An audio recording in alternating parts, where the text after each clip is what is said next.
O Diego Amorim está de volta para o Conexão Brasília e chega no momento, Diego, que a gente está com os olhos voltados para a Venezuela também, em virtude da eleição no fim de semana, discussão sobre falta de transparência. E aí o presidente Lula chegando a dizer que não tem nada de anormal por lá, que está tudo dentro do previsto, que basta a justiça apresentar as atas para comprovar que a eleição deu chance para a oposição também. E por outro lado, a gente tem uma série de países também criticando e muito essa falta de transparência por lá. O Diego, vamos falar um pouco aqui da nossa relação com esse nosso país vizinho tão importante e que, claro, uma manutenção do governo Maduro aparentemente deve indicar que a gente vai acabar recebendo mais venezuelanos ali pelo norte do Brasil, não?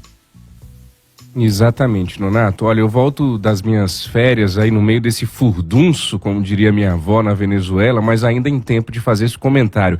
Já fui chamado aqui no chat hoje da transmissão de alguém que está protegendo o PT e que é fascista. Então eu estou em dúvida se eu sou fascista ou se eu sou lulista, viu? O pessoal tem que se entender aí, fazer pedra, papel, tesoura, mas tá tudo bem. Há 20 anos eu passo por isso, de ser acordar lulista e dormir bolsonarista, tá tudo bem. Olha, eu fico mais à vontade para fazer esse comentário de hoje, viu, Michele Nonato, depois que próprios aliados do PT, da base do governo, demonstraram incômodo com a postura do Brasil diante dessa nova crise na Venezuela. E eu cito aqui alguns nomes de parlamentares, por exemplo, que se manifestaram, ou ex-parlamentares da base da esquerda, do campo progressista no Brasil, sobre essa reação do Brasil frente aos acontecimentos recentes na Venezuela. O senador Paulo Paim, do PT do Rio Grande do Sul, o próprio líder do governo, recém-filiado ao PT, senador Randolfo Rodrigues, do Amapá, a ministra do Meio Ambiente, Marina Silva, o Eduardo Jorge, que já foi candidato à presidência da República pelo Partido Verde, e um monte de outras pessoas também. Pelo menos esses 4 aqui, eu cito para o nosso ouvinte da Nova Brasil, fizeram declarações públicas nos últimos dias, nessa semana, demonstrando incômodo com a reação do Brasil e do presidente Lula em relação à Venezuela. Inclusive hoje, quinta-feira, 1º de agosto, a Folha de São Paulo fala que essa declaração do Lula recente gera um desconforto dentro do governo Lula. No Metrópolis tem uma informação de bastidor de que há uma avaliação de uma ala do Itamaraty de que o presidente Lula passou do ponto nessa declaração.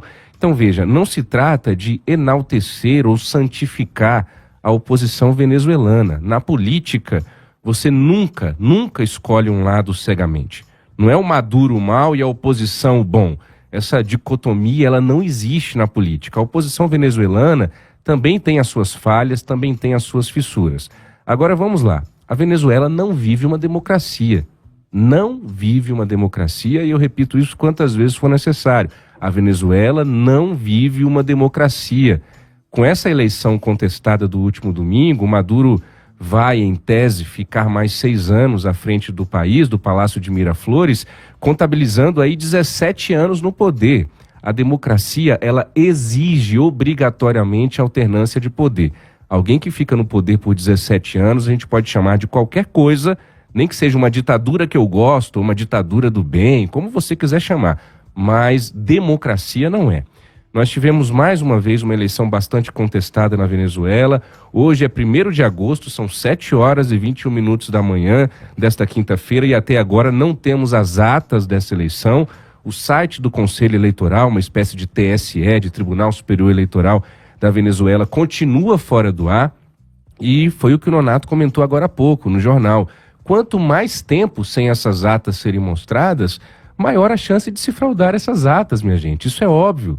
Imagina, o Maduro esperou todo mundo dormir, de madrugada, anuncia que ganhou, no dia seguinte se autodeclara presidente reeleito ao lado dos comandantes das Forças Armadas. Ganhei, minha gente. Ganhei por quê? Não, ganhei. Cadê o site? Está fora do ar. Cadê as atas? Eu vou mostrar. Não sei que dia, mas eu vou mostrar. Mas eu ganhei.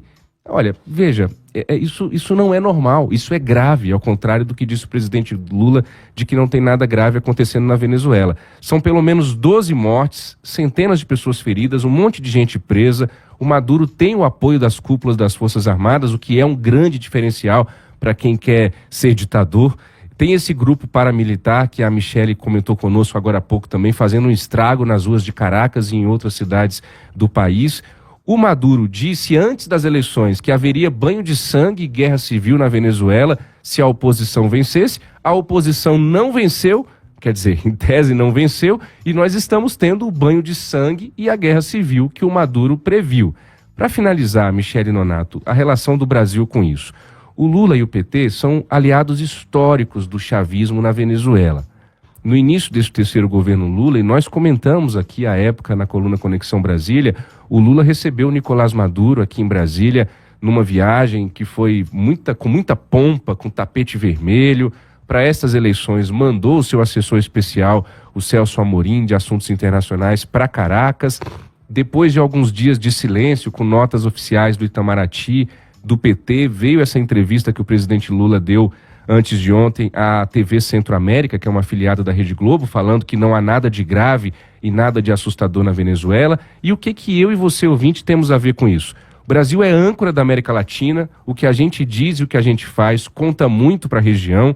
A Venezuela, como o Nonato bem lembrou, tem uma fronteira bastante significativa com o Brasil. O poder bélico da Venezuela não é pequeno, o mundo está polarizado e em constante tensão.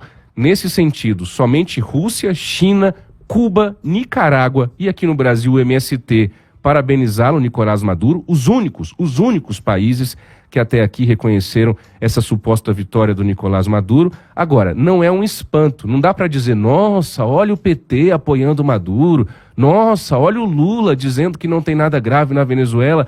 Minha gente, eles estão sendo coerentes, isso é o PT, isso é o presidente Lula. Essa é a relação, repito, histórica do petismo com o chavismo na Venezuela. Isso não é para espantar ninguém. Agora, para finalizar, é preciso pensar seriamente nas consequências dessa movimentação neste momento da história. Não dá para ficar só lacrando para a militância da esquerda, porque o mundo é outro, o chavismo está em parafuso e as consequências podem ser muito graves para o Brasil. É preciso tomar muito cuidado nessa estratégia de fala e de comunicação, mesmo entendendo que são aliados históricos o petismo e o chavismo. Michele Nonato. Muito boa a explanação, muito boa a sua análise aqui para a gente entender bem as consequências que isso pode trazer também politicamente e para o nosso dia a dia aqui no Brasil. Obrigado, Diego. Bom tê-lo de volta, meu caro. Obrigado, Nonato. Até amanhã. Valeu. Ó, só para finalizar aqui rapidinho, Diego Cândido, que é de Teresópolis, no Rio de Janeiro, falando que é seu fã. Só que ele fala assim, olha, Paris para Nice dá umas 6 horas mais ou menos. Acho que eu falei você quis uma dizer hora, de avião, né? De avião, talvez? Não, eu errei mesmo, Michele.